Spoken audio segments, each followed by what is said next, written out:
Assalamualaikum warahmatullahi wabarakatuh. Greetings, everyone. I will begin our presentation with the introduction. The background of this issue stems from the increase in global trade, which exposes companies in developing economies like Malaysia to a higher foreign exchange or forex risk. Although this risk is high, and financial theories highly suggest the use of hedging methods. The percentage of Malaysian company actually practicing it remains very low. One of the main reasons for this unique conflict is all because in our local markets, over 17% of our listed company are Sharia compliant. So this will become a problem because conventional hedging instruments often violate basic Sharia principles, such as the spot delivery requirement of SAF, which can lead to prohibited riba in Sharia law. Moving on to the next slide. Based on the background issue just discussed, this project has two specific objectives. First, we aim to investigate the extent to which foreign exchange exposure impact a company decision to practice hedging. To achieve this, we evaluate two new and more direct measurement of forex exposure. The total amount of foreign currency, the short for TOTFCR, and the net amount of foreign currency exposure, and net FCR. So our second objective is to empirically determine whether holding a Sharia compliant status,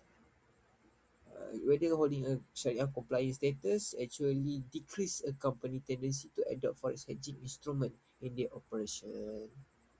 I will present issue 1, total foreign currency exposure, which is one of the major financial issues faced by Malaysian companies involved in international trade. First, let's look at the financial issue. Total foreign currency exposure refers to the risk that companies face when they have assets or liabilities in foreign currency. For Malaysian companies that import raw material or export products, exchange rate movements can directly affect their financial performance. The main problem is that exchange rate change unpredictably between the transaction date and the payment date. For example, if the Malaysian ringgit weakens against the US dollar, company have to pay more for import goods. This increase operating costs, reduce profit margins, creates unstable cash flow, and may reduce the overall value of the company. In short, foreign exchange volatility become a real business risk. For the roots of the problems, the first cause is high integration in global value chains. Malaysia is a trade-dependent country. Many companies import raw material and components from other countries like China and Japan, while exporting finished product worldwide. Because of this, companies deal with the large amount of foreign currency every day. The second cause is asymmetric currency invoicing or USD dominance. Although Malaysia trade with many countries, most international transactions are still involved in US dollar. As a result, Malaysian companies become highly exposed to fluctuations in the Malaysian ringgit USD exchange rate. Next is the financial analysis. Research show that Malaysian companies are becoming more involved in international business, causing their foreign currency exposure to increase. However, around 74% of exposed Malaysian firms do not actively use financial hedging. This means many companies remain vulnerable to exchange rate fluctuation. Foreign currency exposure is measured using the gross exposure ratio, which is calculated by adding foreign currency assets and foreign currency liabilities, then dividing by total assets. Studies also found that companies with higher exposure experience greater volatility in return of assets and net profit margins when the ringgit depreciates. Companies with foreign currency debt also face higher interest expenses and weaker liquidity. Overall, higher currency exposure increase financial risk and reduce earning stability. On these findings, there are two main recommendations. The first recommendation is operational hedging. Companies should negotiate trade contracts using multiple currency or where possible use the Malaysian ringgit.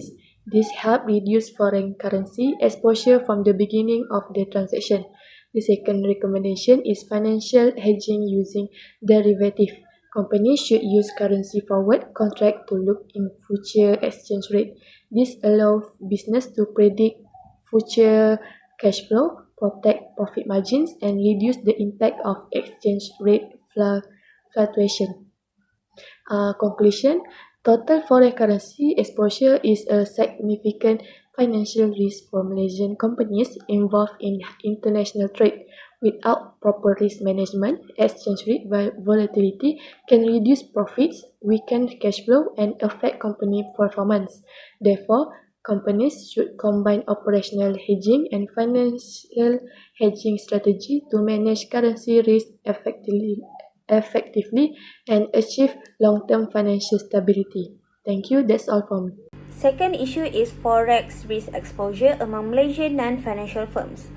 The financial problem is many Malaysian non-financial firms are actively involved in international trade because they import and export goods. They receive and make payments in foreign currency. As a result, these firms are exposed to foreign exchange risk where fluctuations in exchange rates can significantly affect their cash flows and profitability. However, many Malaysian non-financial firms have historically chosen not to hedge their foreign currency exposure. So, without proper hedging, firms may experience several negative impacts, including unstable cash flows, reduced profitability, increased dependence on external financing, and higher financing costs. Roots of the problems. First is inaccurate measurement of forex exposure. So currently, Malaysia doesn't have an accounting standard or regulation that requires company to disclose whether their hedging are Islamic or conventional. Unlike Sukuk, where disclose is mandatory, all hedging instruments are reported under one category. This makes it difficult for investors and regulators to accurately assess a firm's forex risk management practices. Second is the lack of knowledge and expertise.